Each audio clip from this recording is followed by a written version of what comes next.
political journey? I mean, if people want to ask me about it, I'll talk about it, but I don't. There's already been too many episodes lately all about me, and I feel like I'm hogging the spotlight. So I do have news and all sorts of updates, but we can get into that if people want to later. But for now, Why don't we wrap up with that then? you want to start off with that then? Or no, well, we can either start I'll off wrap with up it, with or it. if you Yeah. Oh, prefer, I we thought you meant. can I give thought us you an meant idea like. at the end. I thought you meant wrap up. Not ramp, Okay. wrap, but tie a Okay. bow on it. How do you bow on it? Okay. Well then, Erica, since this is your episode, would you like to kick us off? Yeah, for sure. Hi, everybody. Welcome back to another episode of Transcending Humanity. I think this is 33, Yes, it's 33. 33, which is wild to I think know. about our humble beginnings, and here we are at 33.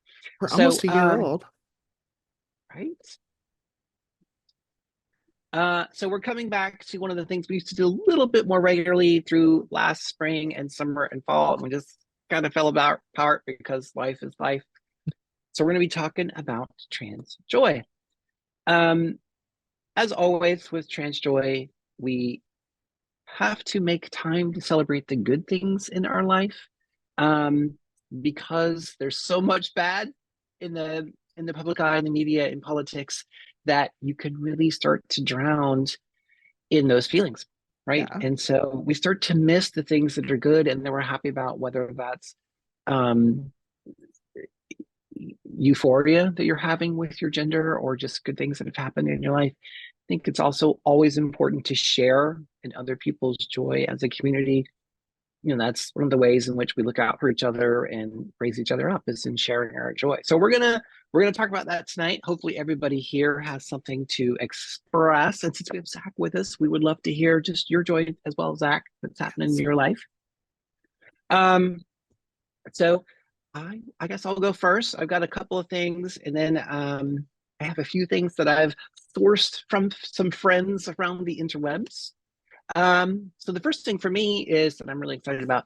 I have been working on a DEI certification through Cornell University, and I am almost done. I am in the midst of my last class, which should wrap up in 2 weeks, and I'll have that Nice. certification. Yeah, I'm very excited about that. That's And huge.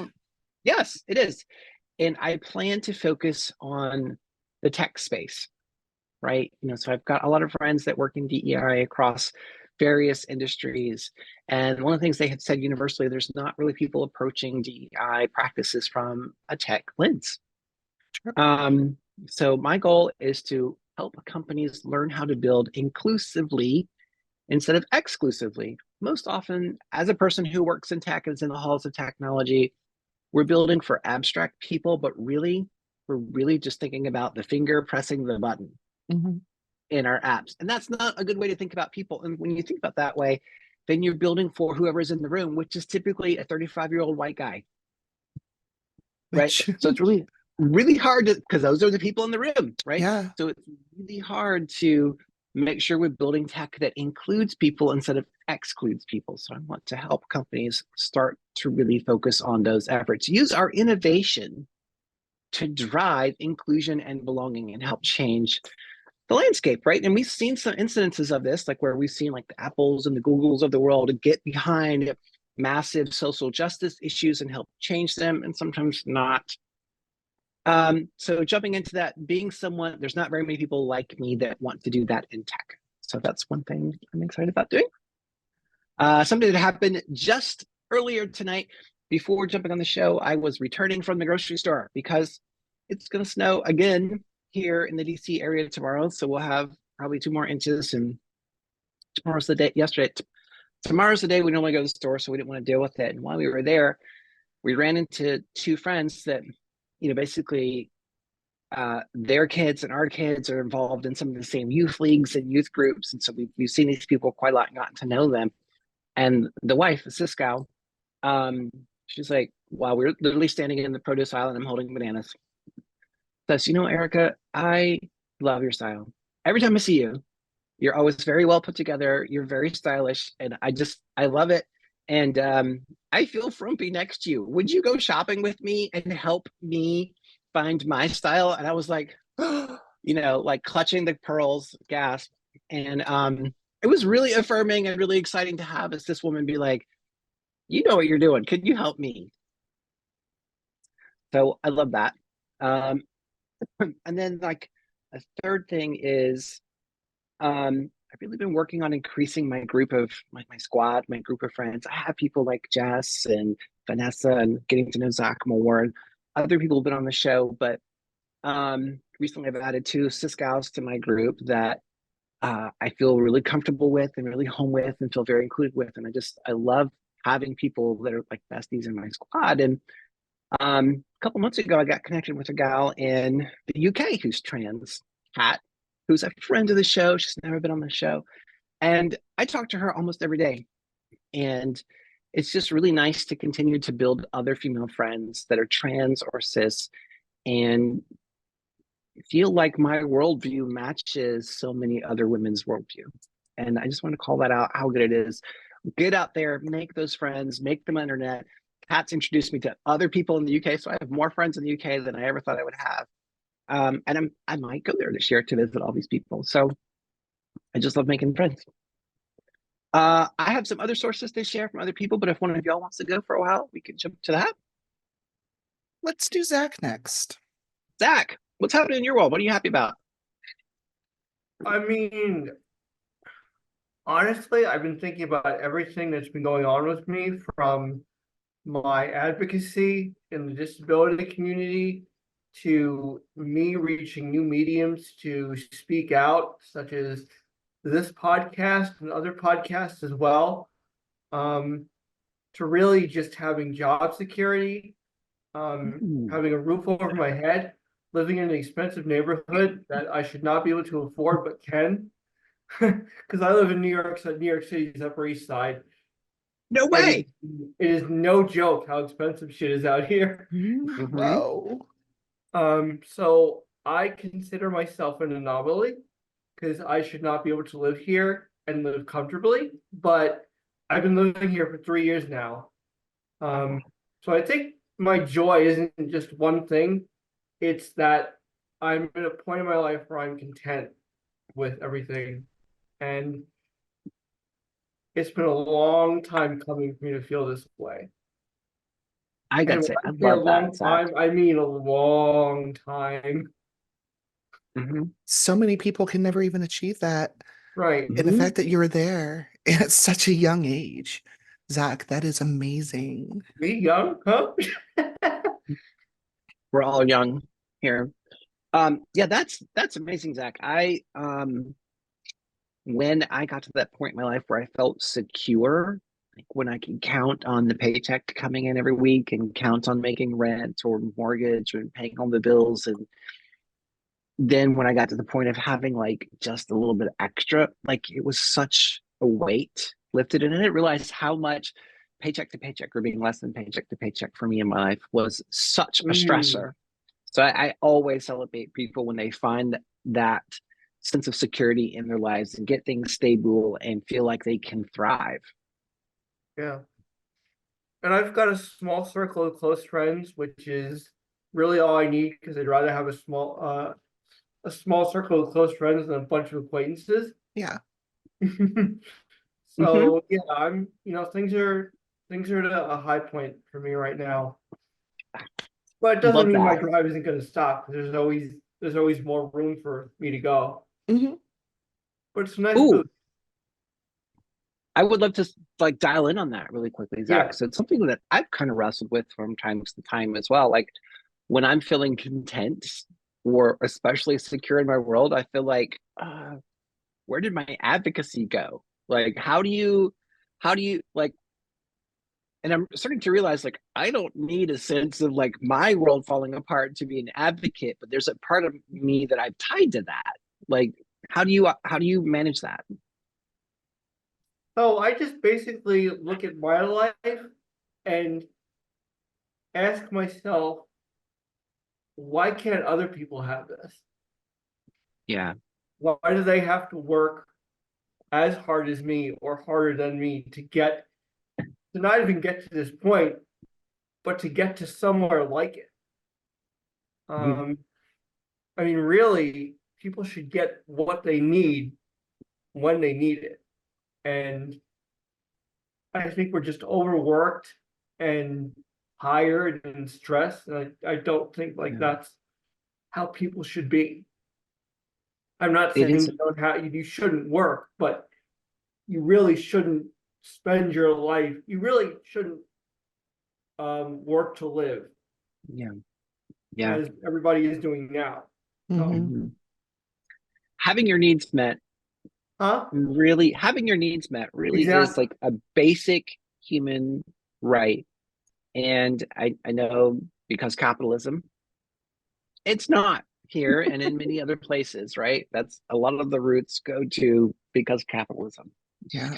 And it's wild to me the amount that people have to struggle to just cover the basics in their life in a society that has sent people to the moon, that we carry the world's knowledge in the pocket of our pants and a phone. Mm-hmm. And those are the things like, I'm glad that you said that, because that's reminding me of when I think about how good my life is and how much ease there is as a trans person, it really fires me up to be like, it should be that way for everybody. Yeah.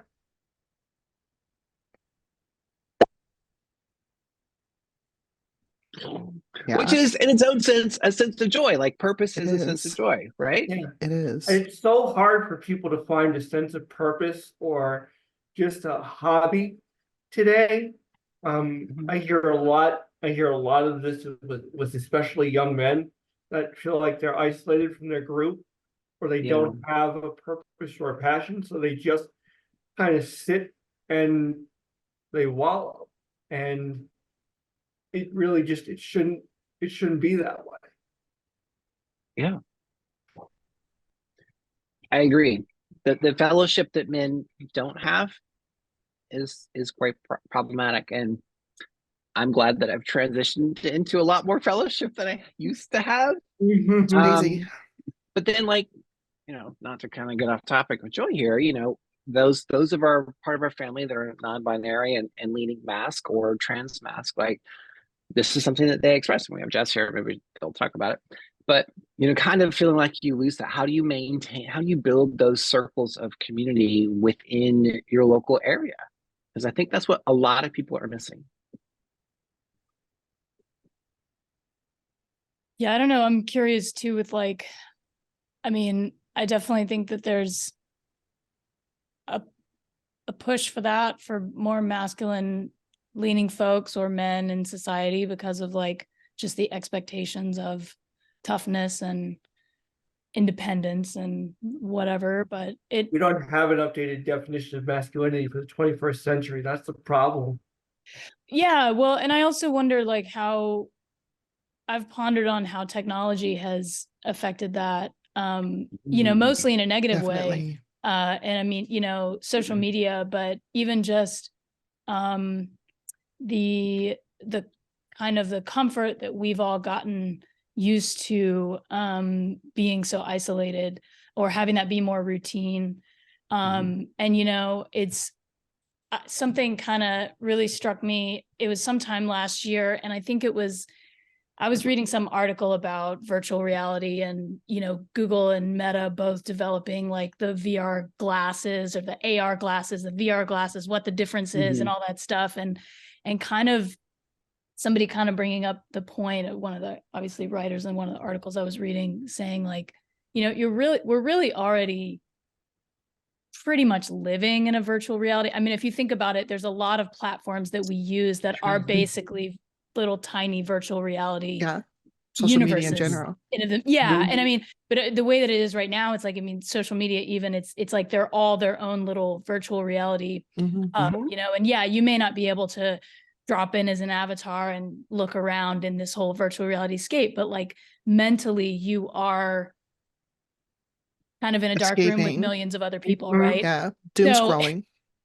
Yeah. And I think that I think that's something that has, even though there are ways that technology and even social media can be positive. I mean, this is a really good example of how we're using technology right now in a way that I feel like is really positive to come together and collaborate, you know, and this moment, the four of us to come together as a group for this podcast, for this venture as a larger group, you know, and using the platforms that enable us to do that and all of that. But it's like, I think that people in general have become more isolated. And I think that specifically men, masculine leaning folks, and young people are specifically like feel even more of the negative effects of that. I think it just seems like it's exacerbated in those groups as well, of like that isolation. So my question is, if you're transitioning from a man to a woman or vice versa, how does that affect your definition of what masculinity or what femininity is? That's a great question. Anybody want to field that one? That just kind of broke my brain. Well, I'll give it a stab. As someone who's gone from what the world thought was a guy to actually revealing themselves as a woman, I always struggled in masculinity, Zach, and in masculine spaces. I always overshared. I expressed too many emotions. I wanted to discuss too many deep topics. I had to learn about sports that I didn't care about in order to fit in.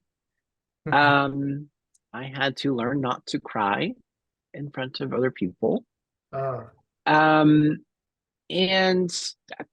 control my hand movements. I've always talked with my hands. If you had met me prior to now, most people assumed that I was gay. Because I had a very sort of effeminate personality. And it was really just, that was all, I was working my ass off to mask that as much as possible. So for me, I think it's not so much that I changed my idea of what masculinity was as much as I let go of the fact that I didn't fit into it.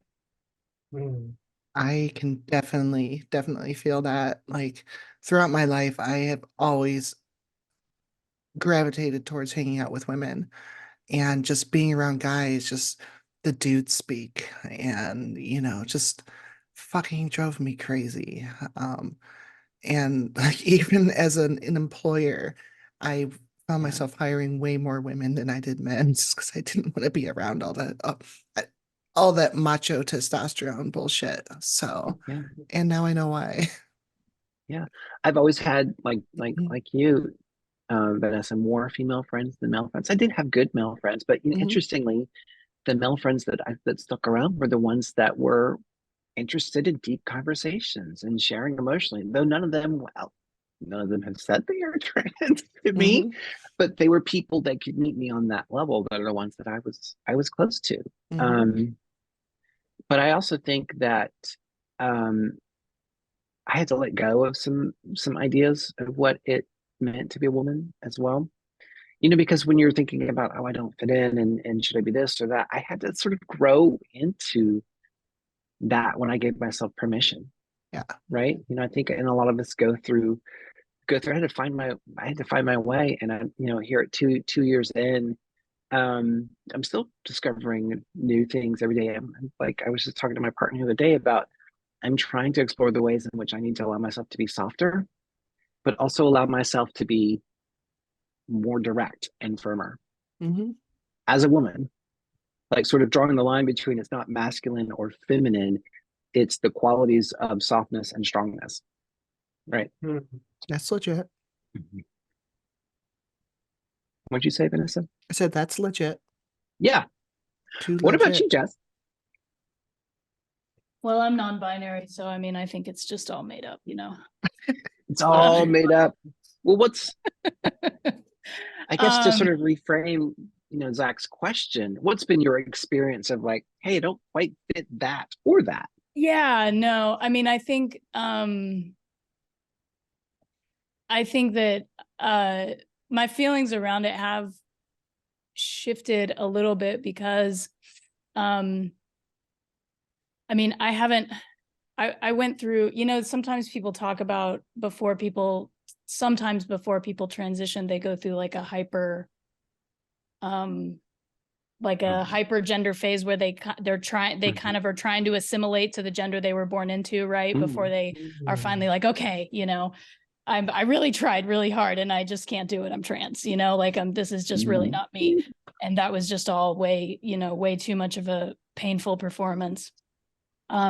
I think that like I went through that when I was like a teenager, and you know, really came out very androgynous when I pretty much came out as queer, you know, and that was like, was using those terms like androgynous and genderqueer and all of that. So it's like, I feel like I was had kind of already rejected femininity in the kind of standards that are imposed on girls or those ideas of women. But it's like, at the same time, like I never felt like I, you know, really fit any of those masculine stereotypes either. Really, I personally have always just been a blend, you know. I mean, that's me as far as what I think of it. You know, I think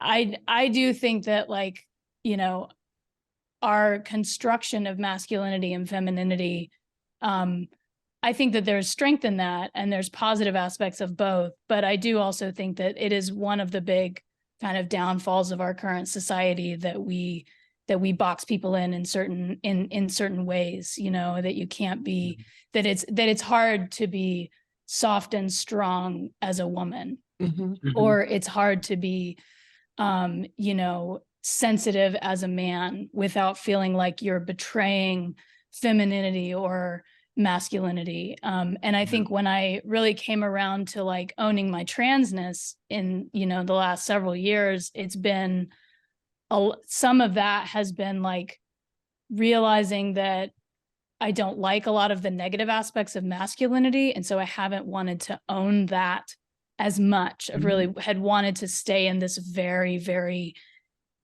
androgynous lesbian space, but also recognizing that like that really wasn't my truth either. And that I really was very much, you know, a trans kid, and had then layered a lot of kind of various masking on top of that to try to survive and, you know, get into adulthood and get my own life going. And so, you know, kind of finding a way to like take the positive aspects of masculinity for me, and be able to like lean into those more, which some of that has been very like, I mean, just even physical, you know, or just like working out, you know, actually working towards getting the medical procedures that I wanted, things like that. But at the same time, it's like, for me, there's always this aspect of like, I will always be kind of soft in certain ways. Like, I mean, just with like in friendships or, you know, with my kid, like I'm always going to be, I mean, I'll like be, you know, firm, but like soft. And that's, you know, if that's an aspect of femininity, you know, if that's still considered feminine, that's probably to me, like the way that I'm still feminine is the way that I can be like kind of more emotionally soft, not in the way that I'm like crying a lot or something, because that has shifted now, you know. It's like, I mean, it's like, it's always like Aaron Reed always gets me, you know, but, but like, but, you know, even just, and not being quite so emotionally volatile as I used to feel with different hormones in my system.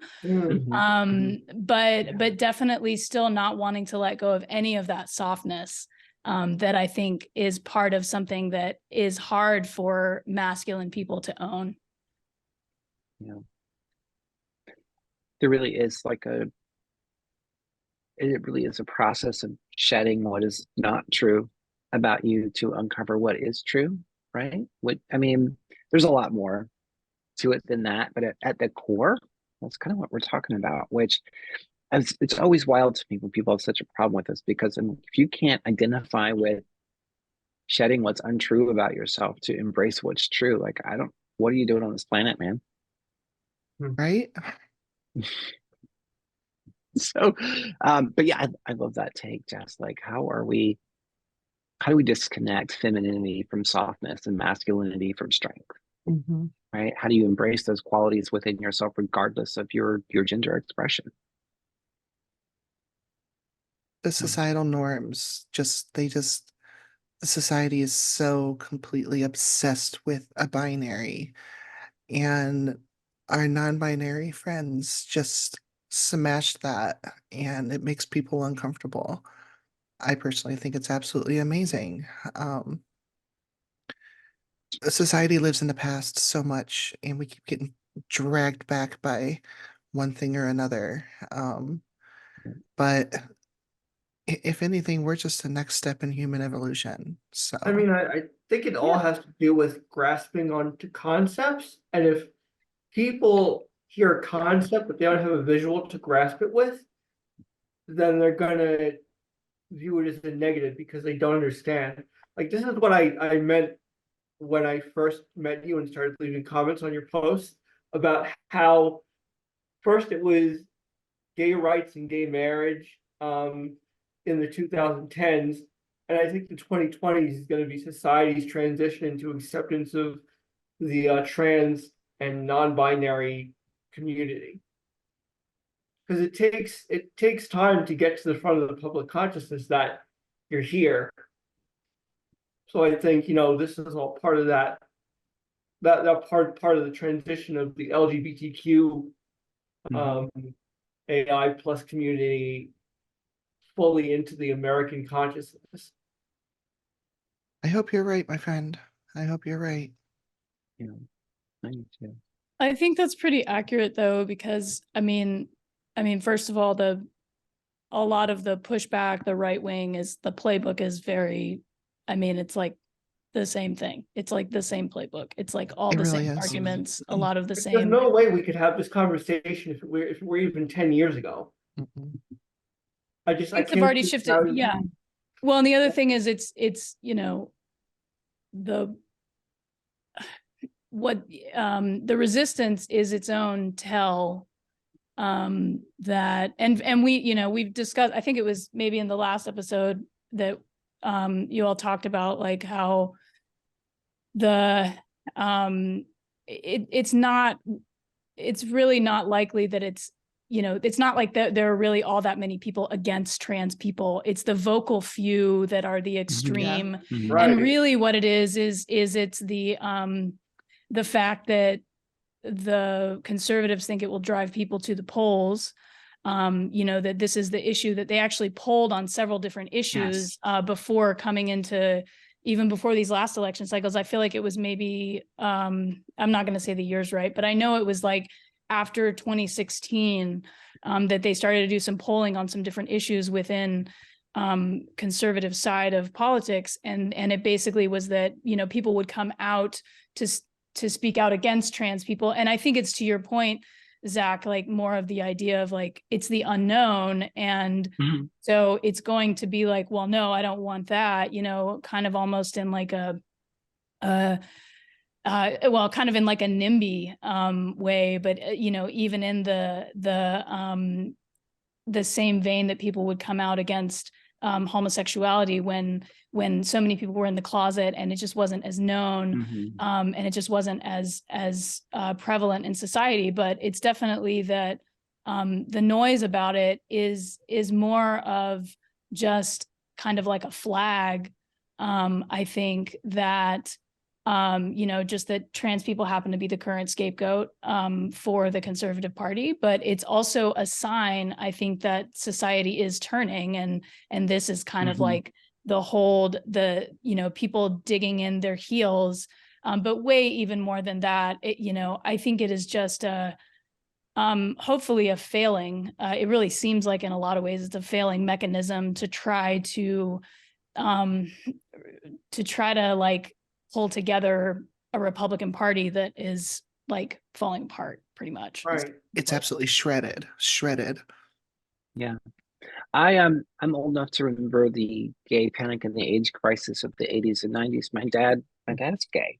He came out in the 70s. And I remember watching him go through that, trying to navigate life as a business owner in Atlanta, as a somewhat out gay man with a partner that he had to always introduce as his business partner. I don't think anybody ever bought that my stepdad was his business partner.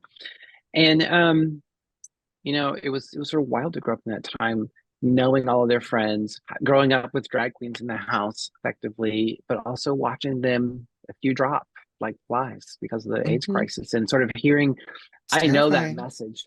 I know that message, the same one they're using today, which is the same one they used in the civil rights movement, which is the same one they used during McCarthyism, right? It's just the same recycled message that's thinly veiled white nationalism, right? And I know we've already taken like this dark turn away from joy, but it is a It's recurring important. message.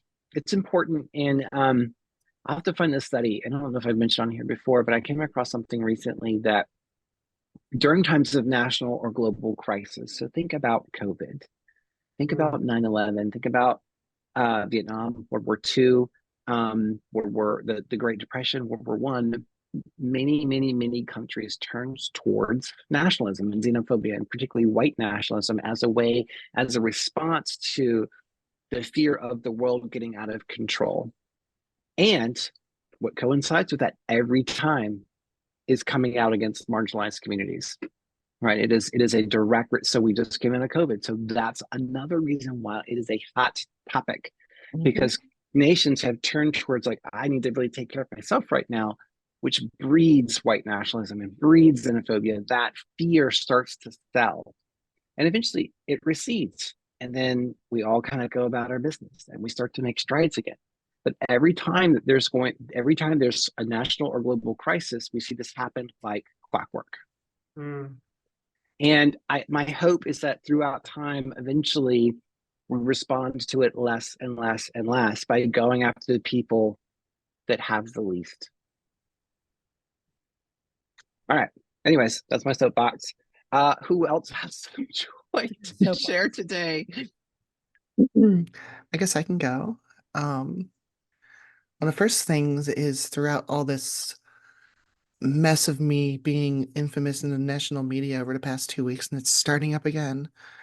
Yes. Um, the outpouring of support that I've had from so many people is absolutely wonderful. Um, Having the opportunity to talk to Aaron and Zoe was like that, that was like ultimate fangirl moment for me to be able to do that. Yeah. So I'm trying not to abuse the fact that I have Aaron's phone number now, but I do text her updates on what's going on here in Ohio. So, but That's pretty cool. That is so yeah, cool. it is. Um, but yeah, just being able to actually talk about the trans experience here in Ohio to people and try to get the word out is major. Um, Yeah. there was I was interviewed by Extra Magazine it's a queer magazine in Canada, and they Oh wrote a yeah. lovely article. Mm-hmm. It And was a just, great article. yeah, it's written by a trans person, and you can just see that perspective, laid out in there, and just that kind of stuff does give me hope. And as I said, the amount of outpouring of support I've had from so many strangers really helps drown out all the bad, because I'm one of those people that still, you never read the comments. I still read the comments, and that can do a number on your brain. But my other trans joy is I had sex for the first time a couple weeks ago. I lost my Wait, for second real? virginity. Yeah, I lost my second virginity. Wait, Um, second? Yeah. well, yeah, I'm post-op, so Oh, okay. I no longer have a penis. It was not with someone with a penis. It was with someone with an AFAB person, but Mhm. it was Way to I give yourself an extra life. yeah, I know, right? So um I'm still learning to be, you know, comfortable with my body in that kind of situation. But it was transformative, I guess you can say. So after 2 years, Vanessa finally got laid, and it was, Woo! yeah, it was, Transformative is a great word. yeah, isn't it? Because like, Mhm. I don't know how it is once you've started tea. I don't know like where the nerve endings and stuff change for you, but like everything's different. Um, Estrogen rewires your nipples, and I have a clitoris now. And that thing's fun. And orgasms are different, and everything's different. So yeah, that was So my did you kind of, communicate before or during what do you mean? about how to, because you said it was your first time, so did you communicate with the person about where your limits are, where you can push boundaries, or did you do that during Oh, sex? um, well, we kept it fairly vanilla just because I'm still pretty recently post-op and things are still Yep. pretty fragile down there. So, Mm, but it was more of a exploratory venture than anything. So, that's um, critical. Good for you. honestly, I would much rather have someone scratch my back than have sex, but that's just me. So, um, but Maybe scratching it's your back feels like it, yeah. you know? Like, I mean, because for years, all of the sex I've had in the past was when people thought I was a guy.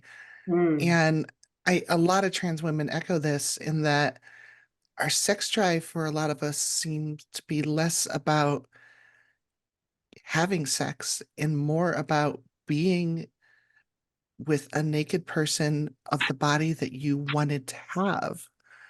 And wow. so now, actually, since I have that body, or I'm working on having that body, um, my priorities can change for it. So, like, before when I had sex, I just wanted to get it over with so I could just, have the afterglow and just cuddle and just enjoy the person. Now it's different. So, Mhm. Well, that's very good news. Very joyful Yeah, news. We love congrats. that for you, Janessa. so that was a nice distraction from all this bullshit going on. Though I think I have a yeast Yes. infection now. So, welcome to womanhood, Oh, Vanessa. yeah. Yeah. Jess, did you give us any joy? I don't recall.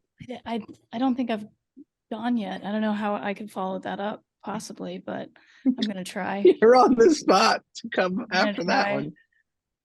Yeah, no, I mean different direction. Well, see, I was hoping I could come down tonight and say, trans joy haircut, because that's always a really simple one for me. But again, I'm Mhm. kind of I'm very fuzzy up here because it's cold. I'm gonna get through that this next week or so. But Fuzzy Wuzzy was a bear.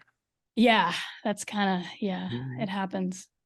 But yeah, I think my biggest part of my biggest point of joy, and I do have a connection to trans joy, has been I mentioned the last time I was on the podcast that I had this course I was going to launch. I actually launched 2 online courses through the organization that I founded last year, and I finally got those out. I've been working on those for like 6 months. So that was just a huge project to get out the door, which was a big deal. And I kind of, it's was a really cool project. Obviously, I'm super like relieved that it's published and it's out there, and I can focus on other things related to it, mostly like doing some social posts and trying to get people to actually know that the site exists at this point. But I think for me, really the biggest thing about it was kind of really just getting right with myself in the whole process.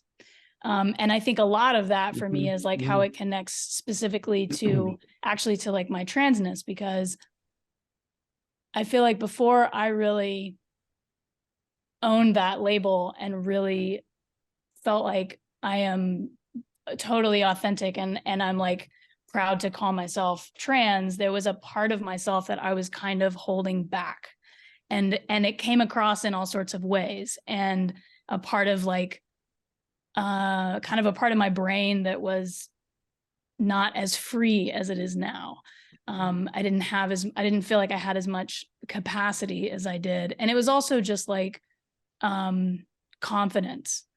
And I don't think that that's like the hormones as much as it's like the decision to transition and whatever that looks like for me, the decision to be on this journey and really love myself to the fullest. And like, to me, I think that like without that process, I don't know if I ever would have launched these courses, because I don't think I would have really believed in myself 100%. I think I would have been holding back in a way, or like, you know, somewhat like unrelated to this trans journey for me has been the last few years letting go of like my own workaholic tendencies and kind of perfectionism tendencies. And like this project has taken a really long time to get out the door, but I also kind of just own the fact that like I sometimes am more methodical, and like it's this whole organization for me is like, it's just me. It's like, I've just self-funded it. I don't have anybody else, you know, breathing down my neck on a timeline or anything like that. And that aspect of it has allowed me to just be like, you know what, I'm on vacation this week. I'm actually not going to work on this thing every night. Or, you know, like my kid's sick this week. I'm going to let this go. I'm going to put this down. It'll be there when I come back, you know, when I have time for it. And kind of that part of it, again, with like really recognizing and being able to love myself and feel authentic, you know, has just been awesome to just like push through it, but not from that perspective of kind of how I used to approach work, which is luckily how I no longer approach work that way. So that's been really fun. And that's just been a really big deal, but also just me kind of recognizing that for me, living my truth has just opened my life up in so many ways to just be more comfortable. And it also really has invigorated that kind of side of advocacy that I've had put down for a really long time. I was like a really big advocate and kind of activist when I was a teenager. And then in high school, I was like working on starting a gay straight alliance, like pre-2000 in like a private school in Georgia. Like it was like a lot of intense stuff, you know? And then I like had some traumatic stuff happen towards the end of high school, and just kind of, I felt like really dropped that activism, that advocacy, and really just became more focused on myself, which is what I needed to do at the time. But I just really feel like that has turned around and kind of felt that energy again to like, to be more active in the community, and also just to be more of an advocate. So yeah, that's been it for me. Hey, we love that. That all sounds so good. Definitely want to call out the workaholicness as a distraction from what's going on in your life. Like, hey, if you're a workaholic, that's great. Don't use it as a distraction for what's happening, particularly trans people. It's one of the things that we do. Okay, I'm going to turn to some of the messages I got, and then I think we're going to get maybe an update from Vanessa and all of the politics in her life. So a friend of mine, Christy, in the UK, finally got to start on gender affirming care officially instead of having to do it DIY. So congratulations, Christy. We love that for you. My friend Kat, who I mentioned earlier, actually was in, she's trans. She was in discourse on LinkedIn somewhere and was talking about why it's important to use your pronouns, and got assumed to be cis. And she just thoroughly loved that by a troll. That's awesome. So she was like, I'm not, and fuck you. I think we all have to recognize the amazingness that was Pedro and Lil Lux this week at the Emmys, right? That was such good stuff. Weirdly, there's been a lot of kerfuffle about that online, with various people saying it was not enough representation somehow. That's the camp you're in. Like, y'all are watching the wrong podcast. Yeah, come the fuck on. Yeah. And then another friend of mine, Jen, she sort of talked about things in a more sort of general sense, and that she just has been experiencing tons of joy when she sees that who she is as a trans woman is reflected back to her by the people around her. Essentially that other people are seeing her the way she sees herself and how important it is to acknowledge that. But also she said that coming to the point where she's celebrating her transness, the fact that she's a trans woman, and seeing that as beautiful and being seen as beautiful in her transness. So that's also important to call out. I think it's wonderful when people assume we're cis when we're not. It's wonderful to be given affirmations of being beautiful or handsome, but when people can celebrate your transness and see the beauty of who you are, I think it's one of the most affirming things that there is. Most So definitely. that's, yeah. So, but otherwise, unless someone has something they want to say, let's turn it back over to Vanessa and see what's happening in the world of Ohio politics. Oh, hi, officer. Anyone else have something before I start yammering? I will just throw in one thing. I just saw something right before we started, which is that and I just saw a clip of it. It was on Threads, but Alok has a film that's a short, maybe it's Sundance, I believe. And I just saw a few clips of it. I believe they said it was their first Sundance. I should have paid more attention to it if I was going to mention it. But anyway, check it out. It looked, just the clips that I saw were really cool. I'm sure I'm not the only Alok fan here, but they're just like so wonderful. And always like, just like, you know, a minute of a clip, and I was coming out of that like totally inspired. So I've never even heard of them. So. Oh, you should check out Alok. Huge activist. And they really come at people with love, even when they're being awful. Well, that's good. It's amazing. You Amazing. know, Quite popular. Alok, how do you spell that? Alok, A-L-O-K. L-O-K. Yeah. Spends a lot of time with Jonathan Van Ness and Dylan Mulvaney and people of that level. Done some interviews with Amara Jones. That is, yes, Amara Jones. That vibe here for the people viewing on YouTube. There it is. So yes, yeah, we love Alok. Pretty badass. And they have a couple of books out, 2 books of poetry, and I think Penguin asked them to do a book on gender. Yes, and it's a short one, and it's really good. I first listened to it as an audiobook, and it was like about an hour long. But yeah, it's a short book. I think it's actually Beyond the Binary, or Beyond the Gender Binary. Yes. Yeah. Yeah. But if you need to hit a trans joy, Alok always does it for me. Alok. I just want to keep on saying like Alok. And also they are into high-end fashion. Yes. In all of their looks. Yes. Anyways, okay. Back over to you, Vanessa. Okay, well, hello everybody. So last week I talked about my candidacy and all the fun stuff. If you didn't hear that one, just as a catch up, I was running for office for the Ohio House of Representatives.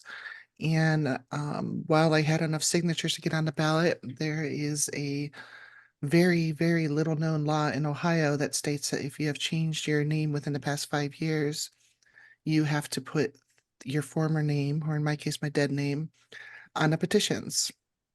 And the issue being with this is that the candidate guide has no information about that on it at all. The petitions have no place to put that on there. Most of the boards of election don't even know that this law exists. It sounds like the Secretary of State didn't really know that it existed. The Democratic Party didn't know that it existed.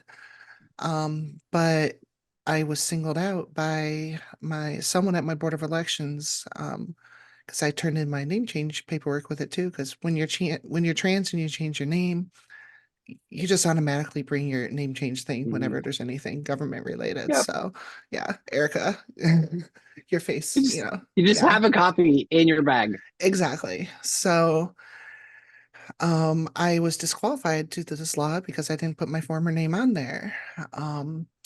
There are 4 trans candidates in Ohio currently, and 2 other ones are trans women who also recently changed their names and also did not know about this law and also did not put their former names on their petitions.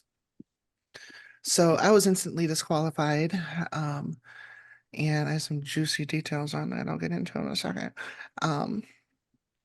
But the other 2 were certified to be able to be on the ballot.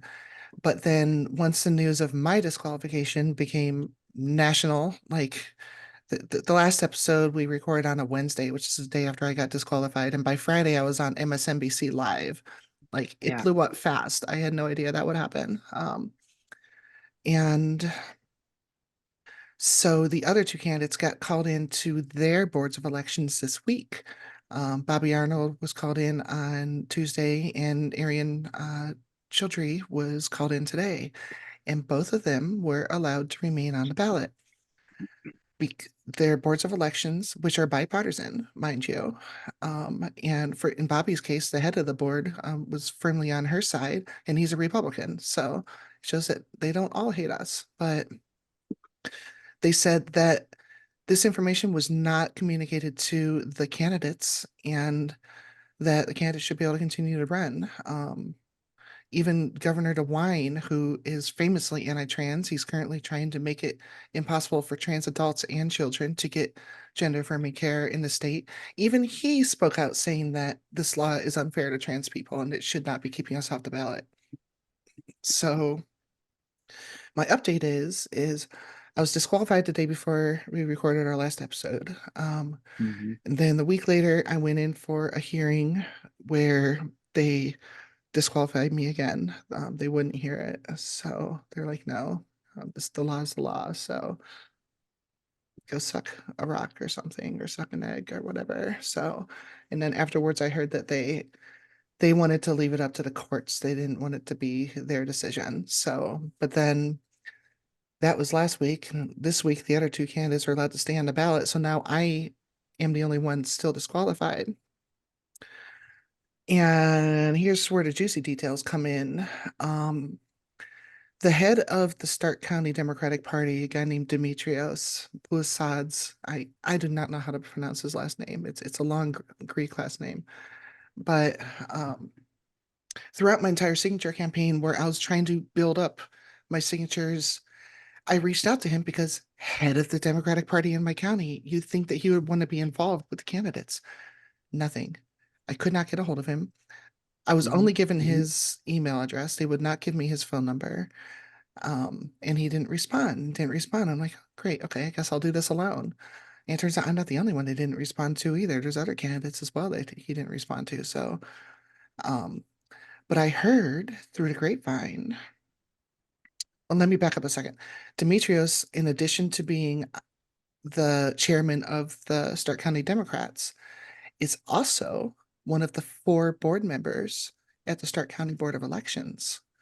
So he voted against my candidacy twice. I've been making acquaintances, I can say, with a number of reporters, and I've been talking to one from the Plain Dealer, and he told me yesterday or the day before, and it all runs together now, that he had been told that Demetrios was not a fan of me running. He did not want me to be a candidate. So what it appears to be is a member of my own party worked against me to the point where the Republican in my district is now most likely running uncontested. There's supposedly a Democrat write-in, but who knows? So I've informed the Ohio Democratic Caucus about this, and they're pretty alarmed, to say the least. So they're trying to figure out what's going on with that. But I'm getting notes of discrimination,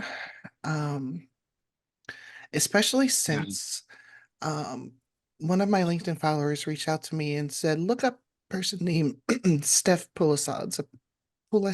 I don't know how to pronounce the name. I'm sorry. But Steph goes by she, they.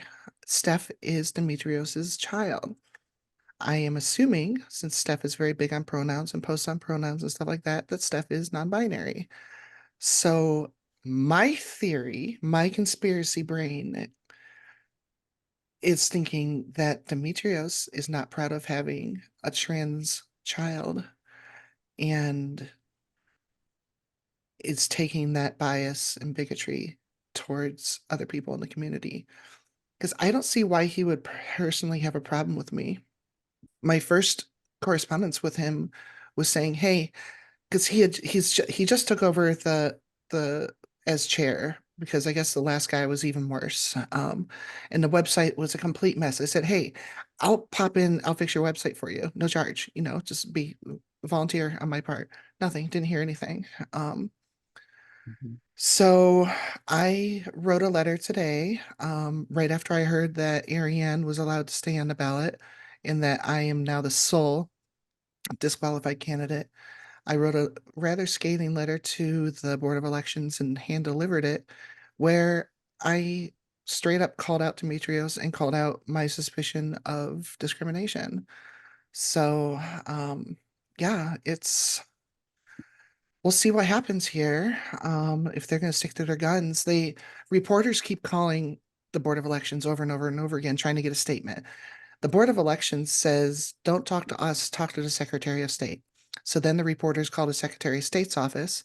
The Secretary of State says, this is not up to us. This is in the hands of the individual boards of election. So the reporters are just being sent in an endless circle Yeah, and of no one can course. get an answer. But I'm hoping someone here will be able to get an answer soon. How they respond to my letter will be very telling. I requested another review based on the fact that two other candidates have been allowed to remain on the ballot, Right. and that Stark County is now the sole outlier on that. So we'll see. Do I think it'll do anything? Probably not.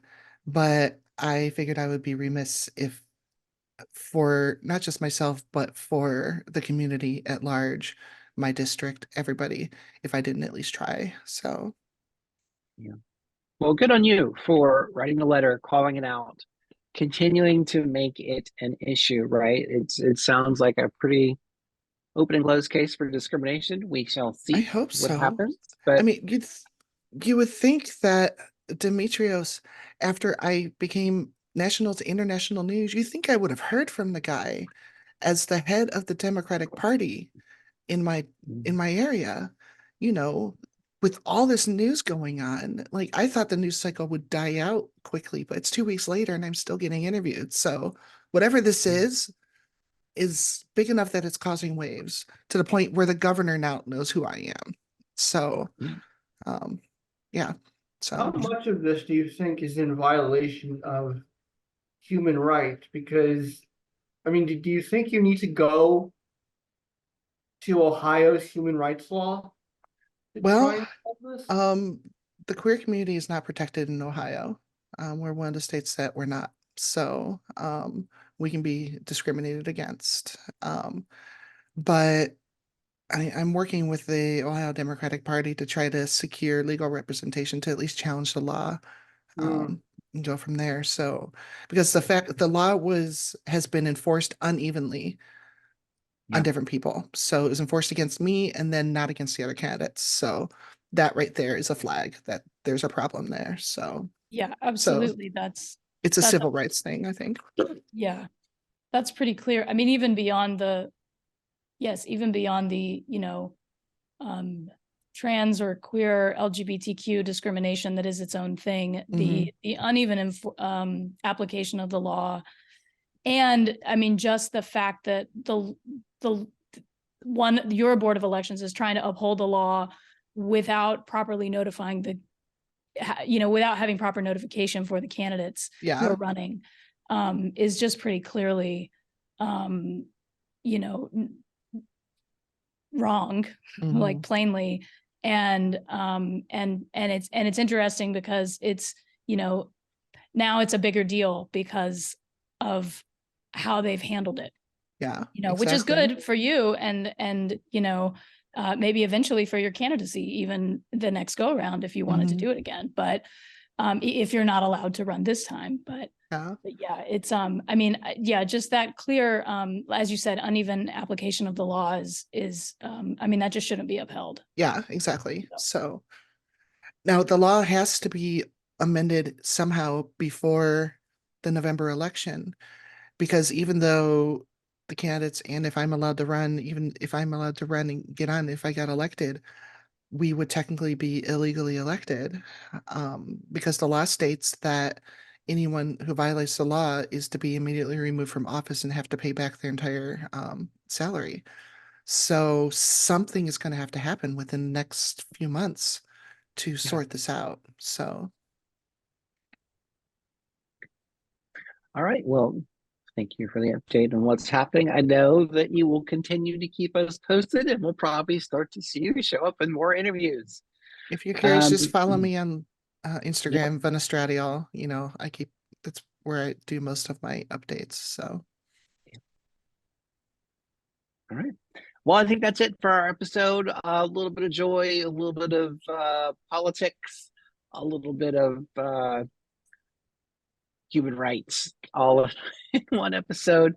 So I think that's it for us. I just want to thank everybody for coming on tonight and sharing the joy with me, but also talking about politics. thank you. Don't forget, like, comment, subscribe. Tell people about the show. We need some patrons. We're losing patrons. We're supposed to be getting more, not losing them. Yeah. So And we yeah, have an send it. internationally famous woman here. Like, Yeah. come on. Send us your $5 a month. I mean, come on, it's just $5. Easy. So easy. That's Yes, become a one patron. drink from Starbucks. Yeah, exactly. So whatever. Oh my God. Thank you, everyone. Anyone have any closing thoughts? Stay cool. Keep your heads up. Rock on. Stay cool. All right. Keep your heads up. Have a good one, everyone. Thank you for listening and watching.